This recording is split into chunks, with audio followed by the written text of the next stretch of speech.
Hello and welcome back to the channel, welcome back to another video. This one is my team selection for Game Week 25. So we'll talk through how my team's looking, what my transfer plans are, what my plans are chip-wise as well. But before we get into all of that, let's have a look at how I got on in Game Week 24. So 128 points in total, which was a green arrow from around 53k up to 49k. Game week rank of 1.5 million. So, Verbruggen. He obviously got -1 points because Forest put a stupid amount of goals past Brighton. Really not ideal at all, to be honest. I mean, you'll know if you've watched my videos before that I don't really care for goalkeeper points, to be honest. I'm happy to just take the cheapest goalkeeper going, spend money elsewhere, and grab the 2 points most weeks and the occasional 6 points. But getting minus points is tough. I mean, if he got 2 points instead of -1, I'd be on 131 points, which probably would have taken me to closer to 40k or 45k or something like that. So it is actually pretty frustrating. I don't normally care about these goalkeeper points, but that one is quite frustrating. My keeper situation is poor. Fabianski isn't currently playing, Areola's playing, and even if he was, West Ham defence is bad. Verbruggen is a very, very poor option right now as well. Brighton just aren't at it at all. So they do have Southampton coming up in a week or so though, so that might not be so bad. But either way, I just don't think the goalkeeper position is worth using a transfer on, so I won't be doing it. As I'll come on to later, it's not that long until I'll be wildcarding anyway, so I'm just going to play these guys out until the wildcard, I think. Now, Lewis Hall, not an ideal kind of result from the Newcastle players. The fixture wasn't that easy in Fulham. Fulham are a good team, but yeah, Lewis Hall with 1 point, not ideal, especially as I've got Munoz sitting there with 11 points. Now, we'll get on to Munoz later, but I need to kind of give him a bit more respect most weeks, I think. Mikalenko with 7, he kept a clean sheet, obviously, in the first game, and then in the second game just got 1 point, but happy to get a clean sheet. I didn't really expect much from the Liverpool game from him anyway. Trent with 7, slightly disappointing that he didn't start the game against Everton, but they didn't keep a clean sheet anyway, so maybe not the end of the world. And Mbeumo with 2 points. I was expecting a little bit more from Brentford in that game as well, but 2 points is what it is. I'm glad I've got him in my team for the upcoming weeks, to be honest, because their fixtures are so good. Bruno Fernandes with 1 point. Now, this guy is disappointing, to say the least. Now, the team in general is disappointing, to say the least. We can talk about Munoz now, to be honest, because I keep giving too much respect to Man United and not enough respect to players that are playing against Man United. I kind of keep saying how Man United are a bad team, or at least they're a bad defence, so I'm fine with playing attackers against them. But I always think that Man United will score a goal, but they're just bad. They're just really bad. I need to kind of get that out of my head. One of my transfers out this week will most likely be Fernandes out, so he'll be gone from my team for sure, and I'll probably be using another transfer as well, but we'll get onto that. But yeah, the problem with Fernandes as well is that he's playing deeper at the moment. He's not playing in one of those 2-10 roles behind the striker.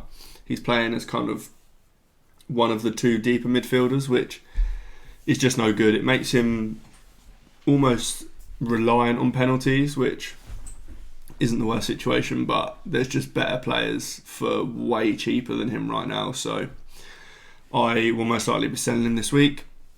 Salah, 58 points, 29 points, but I had him captain, not triple captain. Fair play to those of you that did triple captain him, well done, because that is unbelievable.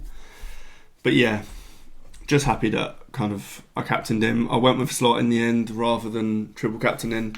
To be honest, I was never actually considering the triple captain over the assistant manager anyway. Well, I was, but not when we got the when we got the double game week announcement, if that makes sense. So when we found out that it would be a double in 24 and potentially a double in 25 for Liverpool, that took triple captain off the cards for me. And I just decided that assistant manager would be better because I'd be getting 5 games from the chip rather than potentially 3 or 4 games. So it just made sense. But fair play to those of you that did triple captain. Unbelievable. Palmer with 6. Chelsea weren't great at all. I was at the game, the West Ham Chelsea game, and Chelsea just weren't that great.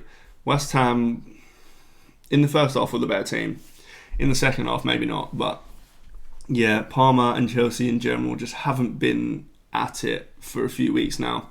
Now, that doesn't mean I'm going to sell him. I'm not going to sell him at all because we know what he can do. But yeah, just one thing to know, that he wasn't particularly at it.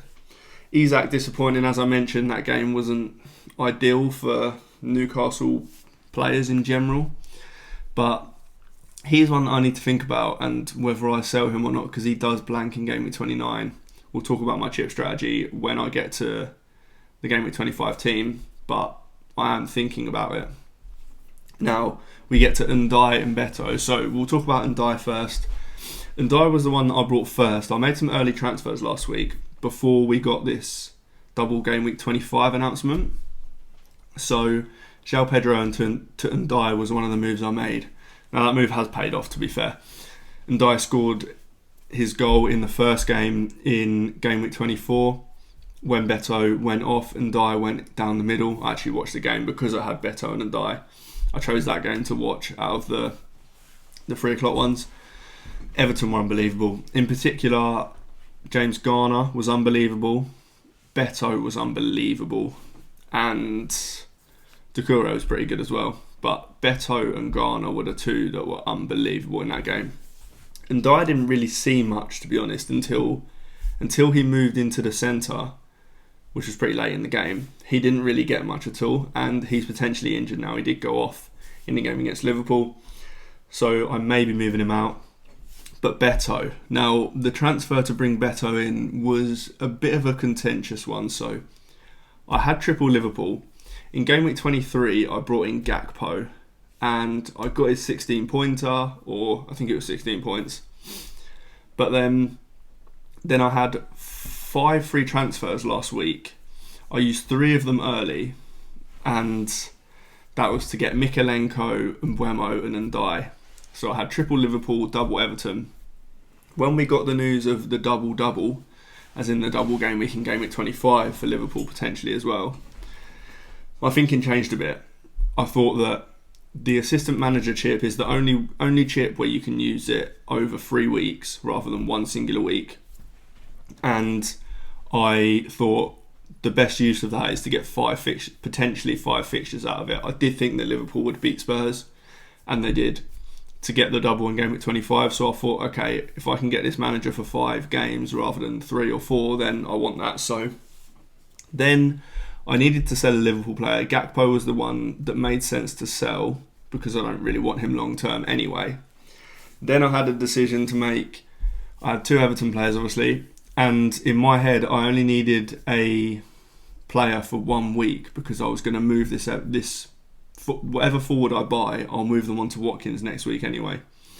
So I thought to myself, okay, I don't need this guy long term. The best option for 1 week, it was between Wissa and Beto, and I just thought I might as well just go with a double game week player. So I went with Beto, and like I say, in the first game he was unbelievable. He's got 3 goals in the 2 games, 21 points. He's owned by less than 1%, so that really, really did come in for me. So he kind of saved my game week, if I'm honest. Without him, it wouldn't have been great. If I didn't do that move, if I, for example, kept Gakpo and decided to go Moyes assistant manager, then it wouldn't have been bad either, to be honest. But it was better that I went Gakpo to Beto and went for Slot. So that's where I'm at this week. Now let's have a look at how I'm lined up for Game Week 25 and my future plans for transfers and chips. Okay, starting with the defenders and goalkeepers. Got Fabianski of Brentford at home and Verbruggen with Chelsea at home. Both bad fixtures, but Verbruggen's probably the only one that's going to play, so I'll be starting him. Won't be using a transfer on that position. My 5 defenders, so Lewis Hall plays Man City away. That's why he's last on the bench.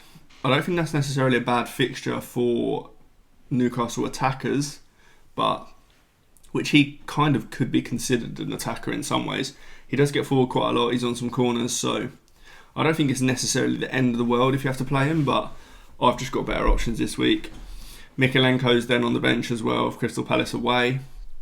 Then I have Castan with Nottingham Forest at home. Now, Forest are scoring goals for fun at the moment, and it's a difficult one. I do think that the Fulham defence is quite good, and I do also think that the Forest attack is being slightly overrated. Don't get me wrong, the Forest attack is good. It couldn't be put in 5 goals past Brighton if it wasn't a good attack, but it's not like the best in the league or anything like that, so I don't mind playing Castan. Also, he's so attacking, so could always get an attack in return. Munoz has Everton at home. This fixture is obviously pretty good, albeit Everton are better now than they were a few weeks ago. I still think that playing Munoz is fine. Even if Crystal Palace concede, we know that Munoz can score. He scored in the FA Cup. He got an attack in return in Gameweek 24, so he's a joke. Then we've got Trent, Wolves at home, Aston Villa away. Now, not 100% certain he'll actually play both of these games, but I can't really be moving, especially now we know he's fit because he came on against Everton. I can't be moving Liverpool players around right now. I'm just going to keep him and hope he plays, to be honest. Obviously, I've got Slot as well active from last week. I won't be moving him out. I probably will be moving him out next week though, but we'll talk about that when we get to my transfer plans. Now, midfielders. So, Salah captain, of course. Wolves at home, Aston Villa away. The bloke is ridiculous. He is outrageously consistent at the moment. Probably on to break the FPL points record, whatever that is. But yeah, he will definitely be my captain. Mbeumo has West Ham away. That fixture's pretty good. The West Ham defence is not the best. It wasn't actually horrendous against Chelsea last week, but the Chelsea attack also didn't create that much. So I'm expecting a little bit more from Brentford, and I'm not sure if West Ham will be able to handle that. Semenyo with Southampton away. I've had Semenyo on my team for a long, long time. I've been banging the Bournemouth drum and the Semenyo drum for a very, very long time, and I'm glad I kept him. I'm glad I didn't sell him. In terms of the rankings of Bournemouth mids, I mean, a lot of people are going to be buying a Bournemouth mid this week. If you are, then check out my most recent video, player rankings. Myself and George from Ingenuity Fantasy rank players in different categories, and we have a lengthy conversation about the Bournemouth mids because we have kind of opposite opinions on it as such. But yeah, Semenyo is a fantastic option. There obviously is Cliver and Dango, but yeah, I'm not going to move my Bournemouth mids around for sure. Whichever one you've got, do keep. If you're going to buy one, then there really isn't much between them. Honestly, they're all brilliant. Palmer has Brighton away. Now, hopefully we'll see the same Brighton that played against Forest, and that will mean that hopefully Palmer grabs quite a few goals and assists. Albeit, I'd say that Forest are a better attacking team than Chelsea at the moment. Interesting that we say that. I feel like that is something we wouldn't have thought we'd be saying at the start of the season or even like a month ago. But Chelsea attack just isn't really out at the moment. Jackson's now out. Whether that's a good thing or not, we will see. Now, Bruno Fernandes. Tottenham away is a pretty good fixture. And this is the problem with Bruno Fernandes. He never has terrible fixtures, really. So there isn't a great time to get off him, but I'm going to sell him this week, almost certainly. I'll talk about my transfers to do with him and whoever else once I've showed the forwards, but he is most likely leaving my team. Okay, so forwards. I've got Isak with Man City away. As I mentioned earlier, I don't think that's necessarily a bad fixture for attackers. The Man City defence has been pretty poor of late, so I'm fine with that. Beto and Ndai as well. Ndai looks like he's potentially injured. I will most likely be selling one of these guys as well. Now, as I mentioned, I brought Beto in for a 1 week punt, knowing that I'd sell him to Watkins. Now that Ndai is injured, I could potentially move Ndai instead of Beto, and that opens up a nice transfer option actually. So, talking about transfers, let's talk about chips first because it's kind of relevant to my transfers. So, a few weeks ago, I was almost definitely using the free hit in Game Week 29. I thought that'd be the best time to use it. Now I'm kind of thinking the opposite. I'm going to try and get through Game Week 29 without using my free hit. Now, that will involve selling some good players because the teams that blank are Liverpool, Newcastle, Palace and Aston Villa. Or probably blank. Not 100% blanking at the moment, but they probably will blank. Now I've obviously got Lewis Hall, Isak, Salah, Trent, Munoz, so that's 5. And I'll be bringing in some Aston Villa players this week for their double. So my current thinking is, also in terms of chips, I'll likely be playing my wild card in Game Week 30 or 31. Between Game Week 30 and 32 anyway. So pretty close after the blank, so I can almost dead end into that Game Week 29 blank. Now, the only thing with that is, obviously I could sell Isak now because his fixtures aren't the best in the next 3. I think it's City, Forest and Liverpool maybe. I could have got that wrong, but it's 3 not ideal fixtures, so Lewis Hall and Isak could both be sold. That would then leave me with just Munoz and the 2 Liverpool guys and whatever Villa guys I bring in. I could do that. However, I've got a lot of money tied up in Isak. I've also got a lot of money tied up in Salah. So, and I know, in fact, let me put the fixtures on screen. So, this is the fixtures for all teams. So you can see from Game Week 30, if you look at Newcastle's fixtures, Brentford, Leicester, Man United, Villa, whatever it is, their fixtures are brilliant from Game Week 30 onwards, so I'll definitely want Isak. And the same with Liverpool, Salah. So Everton, Fulham, West Ham, Leicester. I'll definitely want Salah on wildcard. I'll definitely want Isak. So I've got a lot of money tied up in them, so I probably don't want to sell them and then buy them back. For example, Salah. If I sell Salah now, I lose 0.5 million if I buy him back. With Isak, it's 0.4, so that's almost $1 million lost if I sell them and buy them back. So Salah and Isak are 2 that I probably want to keep. Trent, I've got 0.2 tied up in him, and Hall, I've got 0.3, so not quite as much. So Isak, Salah are 2 that I'll definitely want, and I'll just bench in Game Week 29. Then the third player that I'll bench and just keep is probably one of Trent or Hall. I haven't looked at how much I've got in Munoz actually, to be honest, but I'll be keeping Munoz till at least Game Week 29 anyway. I'll sell him later on. Now, this week I need to get in Aston Villa players as they double. They've got Ipswich at home, I believe, and Liverpool at home. So, again, not the best double, but Beto didn't have the best double when he got 21 points. So, similar fixtures really, one good, one not so good. So my thinking is Bruno Fernandes down to Rodgers. That gives me enough money to do Ndai to Watkins. So obviously I'd play Rodgers instead of Fernandes, and I'd play Watkins. I'd do Ndai to Watkins and then play Watkins instead of Beto. Obviously that gives me more players that blank in Game Week 29, and I've got slots still, so that would use my 2 free transfers this week. Next week, I'd want to use a transfer on Slot, I think. I think I'd want to move Slot to someone that gets table bonus. So, I haven't even looked at the fixtures yet for Game Week 26, but we'll get to that when it comes. But that's a transfer used then, and I've still got all these guys that blank in Game Week 29. So then, from Game Week 27, 28, 29, that's 3 free transfers that I've got to get rid of these guys. So I'd get rid of Watkins, I'd get rid of Rodgers, and then I would get rid of Hall or Munoz or Trent. That leaves me with 10 players in Game Week 29.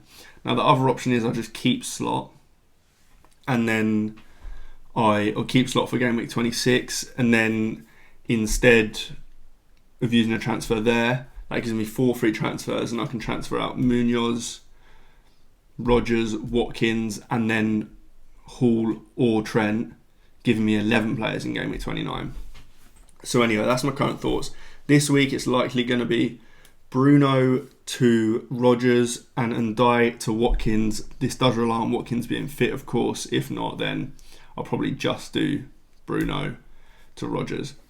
But that's all for this one. If you've got any questions on my team, on your team, on anything, drop them in the comments below, and I'll see you in the next one.